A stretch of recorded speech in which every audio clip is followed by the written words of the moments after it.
Let's make history. So who are the Reuben brothers?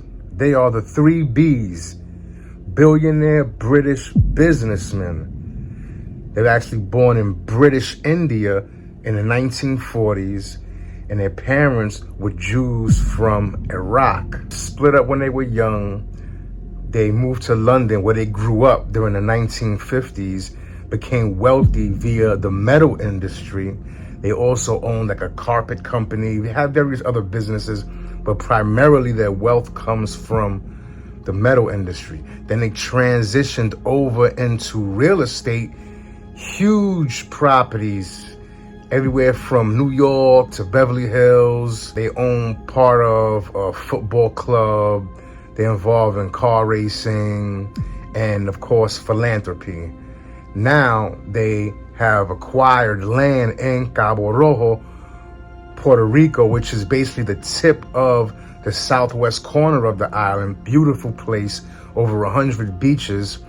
And so they acquired 2,000 acres where they're putting beachfront luxury hotels, residences, like I'm guessing condos, homes, and a bilingual school, K through 12, as well as a few golf courses and an equestrian center for like polo perhaps.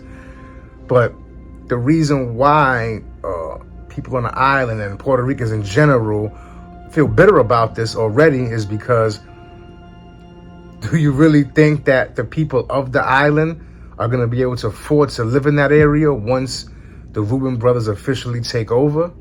And this is usually what happens. True, these sort of massive projects do give a bump to the island's economy, but on most occasions, the locals, the people native to the island whose family have been there for generations, they kind of get the shorter end of the stick and get cut out the deal. So how does Puerto Rico prevent this from happening again in the future? What is the solution? You basically have 2 routes, and that is, one is Don Pedro Abisu Campos, who advocated for Puerto Rican self-determination and nationalism. Then on the other hand, you have the young lords who advocated for socialism. Now, mind you, these 2 are not against each other, but it's just 2 different strategies.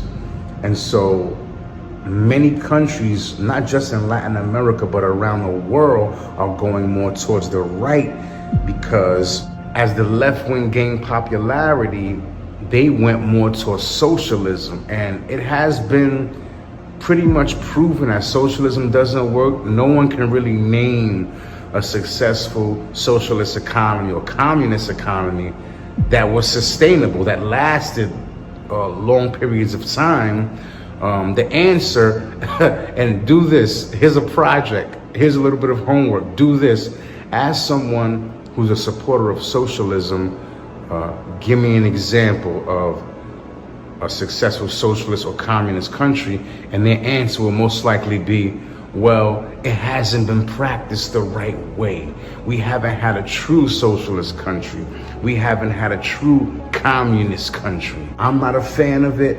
Capitalism seems to be the best, the most effective. This is why you have hordes of people from other countries fighting their ass off to come to the United States. Focus on encouraging the children, catch them at a young age in schools in Puerto Rico, teaching kids at a young age how to be entrepreneurs on a larger level, on a more macro level. Puerto Rico is actually moving towards a more on the socialist end of the spectrum right now. You got to think about Jennifer Gonzalez, who's the resident commissioner, who's the person who represents Puerto Rico in the United States Congress. She's a progressive. She is pushing for statehood. So, and she will most likely be the next governor. She's already setting it up for William Villafañe to take her position as a resident commissioner. He's a progressive. He's in a new progressive party in Puerto Rico. So if that happens, which it looks like it's going to happen, you can expect more of these projects. Getting independence is not going to be the easy way to run your own island, for the people to take control and actually run the show The easy way sometimes is not always the best way. Leave your thoughts in the comments. Don't forget to hit that like button. Subscribe to Will Flores TV on YouTube. Follow me on Instagram, TikTok, and X.